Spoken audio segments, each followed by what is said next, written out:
On l'oublie parfois, mais le Code civil du Québec contient une disposition préliminaire très importante à plusieurs égards. Essentiellement, le Code civil du Québec, la Charte des droits et libertés de la personne, ainsi que les principes généraux du droit doivent être interprétés en harmonie. Aucune de ces normes a donc plus d'importance que les autres.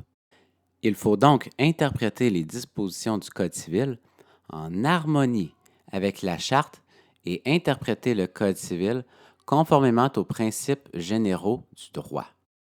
Les principes généraux du droit sont des principes qui, règle générale, ne sont pas écrits dans une loi, mais découlent de l'esprit du droit ou des décisions judiciaires.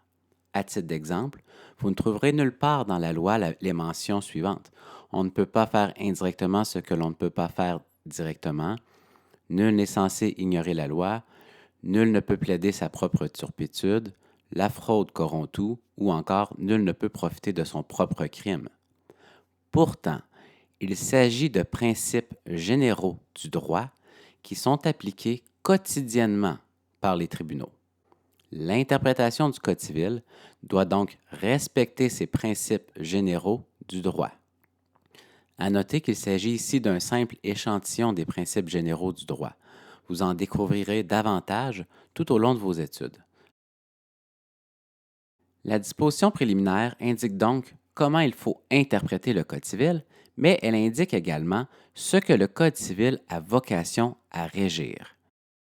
Ainsi, le livre premier et le livre deuxième régissent les personnes. Le livre cinquième, le plus important du Code, régit les rapports entre les personnes, alors que le livre quatrième régit les biens. La disposition préliminaire indique également qu'il ne faut pas se limiter simplement à ce qui est écrit dans le Code civil.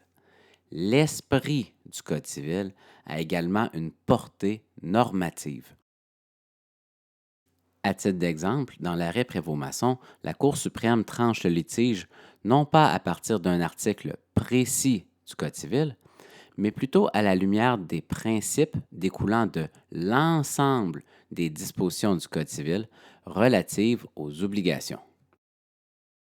De même, dans l'arrêt Uniprix, la Cour suprême rappelle que le droit civil québécois accorde une place fondamentale au principe de l'autonomie de la volonté.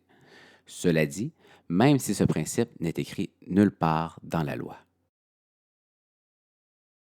Enfin, plusieurs exemples pourraient être donnés où les tribunaux réfèrent au principe du droit des obligations sans pour autant cibler un article précis du Code.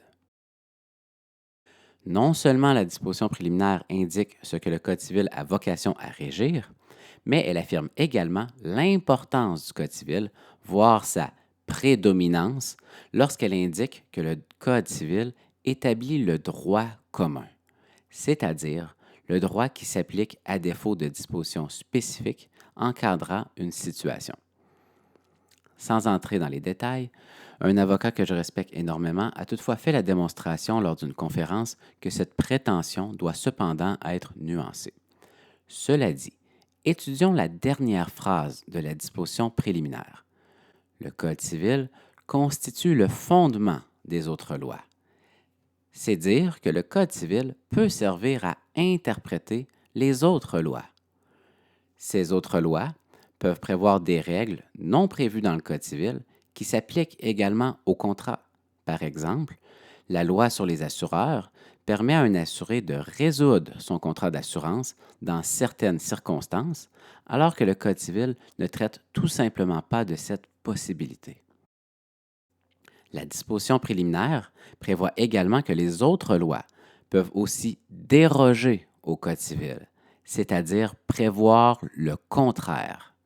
À titre d'exemple, tel qu'expliqué en détail dans la capsule au sujet de la lésion, le Code civil ne permet pas au majeur apte de plaider la lésion subjective afin d'obtenir la nullité du contrat.